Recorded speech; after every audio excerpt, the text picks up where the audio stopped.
अपने जीवन में तुम एक बात याद रख लेना, अगर तुमने सोचा है कि तुम कॉम्पिटिटिव एग्जाम पास करोगे, कि कॉम्पिटिटिव एग्जाम तुमको पास करना है, तो तुमको उस हौसले से डिगना नहीं।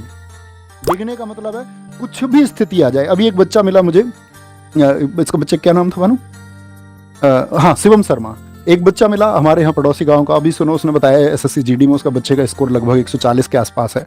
तो उस बच्चे का ये कहना है कि जी जिस दिन मेरा जीडी का पेपर है, उस जीडी पेपर से 2 दिन पहले माताजी का देहांत हो गया।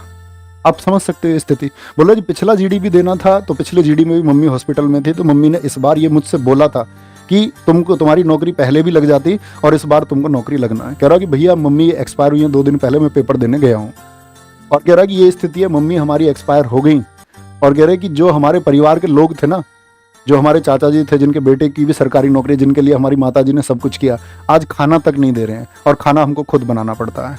तो मैं ये बोलता हूँ कि जीवन में सबसे बड़ा संघर्ष ये है, सबसे बड़ा संघर्ष ये है कि हमने जो कुछ तय किया है वो हम पाके रहेंगे और उसको हमको पाने से कोई नहीं रोक सकता। उसमें कितनी भी विपत्ति आए, कितनी भी परेशानी आए, हम छोड़ेंगे नहीं। तो कर्ण की वो लाइन है, ये संभव हो सकता है सूरज पश्चिम में उग जाएगा, ये भी संभव हो सकता है कि धरती पर वृक्ष स्वयं अपने फल खा जाएगा, ये भी संभव हो सकता है कि जल अपनी शीतलता त्यागे, ये भी संभव हो सकता है कि क्षत्रिय रण छोड़ युद्ध से भागे, ये भी संभव हो सकता है कि महादेव विष छोड़ यहां अमृत चुल्ले, ये भी संभव है भगवान श्री कृष्ण शिशुपाल की 100 गाली सुन ले, ये भी संभव है।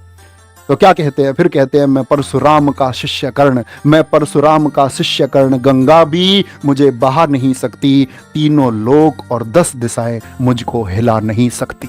तो ये वो कॉन्फिडेंस तुम्हारे अंदर रहेगा ना कि भाई मैंने ये तय कर लिया है और ये मैं करके रहूंगा, दुनिया की कोई ताकत नहीं रोक सकती। कुछ भी होगा, बीच में क्या हुआ पता नहीं, कितनी बार सिलेक्शन नहीं हुआ पता नहीं, कितनी बार मेरिट से 2 नंबर कम रह गए, 5 रह गए, किनारे से रह गए, मेडिकल नहीं हुआ, इस बार फिजिकल नहीं हुआ, नहीं पता। मुझको सिर्फ एक चीज पता है, मेरा टारगेट कि मेरी नौकरी लगेगी, और जब तक मैं उस टारगेट तक नहीं पहुंच जाऊंगा तब तक नहीं रुकता भाई। मैं किसी से भी नहीं रुक सकता और दुनिया की कोई ताकत नहीं रोक सकती। ये वो चीज तुम्हारे अंदर जब आ जाएगी ना, तो बच्चे कोई नहीं रोक पाएगा।